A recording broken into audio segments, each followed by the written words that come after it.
आणि आज पुण्यामधल्या कोरेगाव भीमामध्ये 206वा शौर्य दिन असून लाखो अनुयायी विजयस्तंभाला अभिवादन करतात।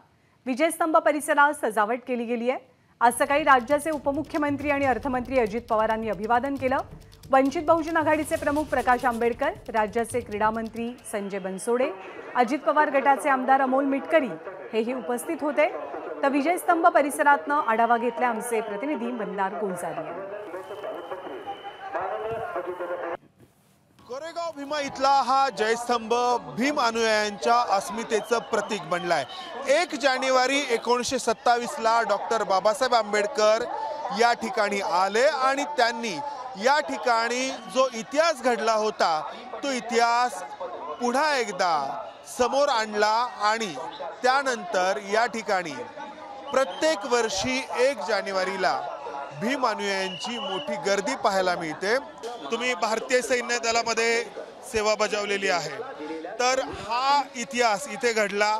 त्यानंतर डॉक्टर बाबासाहेब आंबेडकर स्वतः या ठिकाणी 1 जानेवारी 1927 ला आले आणि त्यानंतर त्यांनी या सगळ्या इतिहासाला उजळणी दिली। या सगळ्याचा वाटा महार रेजिमेंटमध्ये तुम्ही कितपत काय पाहता? कसा हा उपयोगी ठरला डॉक्टर बाबासाहेब आंबेडकरांनी इथं येणं? हे इंग्रजाच्या काळामधलं त्यावेळेस 500 महार शूरवीर यांनी 2800 पेशव्याचा पराभव केला। त्याची हे शौर्यगाथा म्हणून इथं आम्ही इथं उपस्थित झालेलो आहोत। त्यांना मानवंदना देण्याकरिता इथं उपस्थित झालेलो आहोत। भारतीय सैन्य दलामध्ये तुम्ही कुठे तैनात होतात? काय काय जबाबदारी तुमच्यावरती होती? मी जम्मू काश्मीरमध्ये कारगिलमध्ये उपस्थित होतो। तिथं आम्ही चांगली ड्युटी निभावली तिथे। तर महार रेजिमेंटच्या एकूण आतापर्यंतच्या वाटचालीमध्ये आंबेडकरांनी इथं येणं आणि त्यावेळच्या 200 वर्षांपूर्वीच्या लढाईला उजाळा देणं याला तुम्ही कितपत महत्त्व मानता?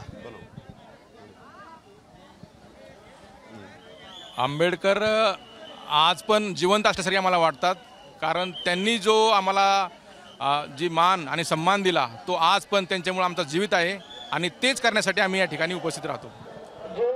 आम्ही 13 मार्चचे सर्व सैनिक आहेत। आम्ही 13 मार्चमध्ये नोकरी बरोबर केली।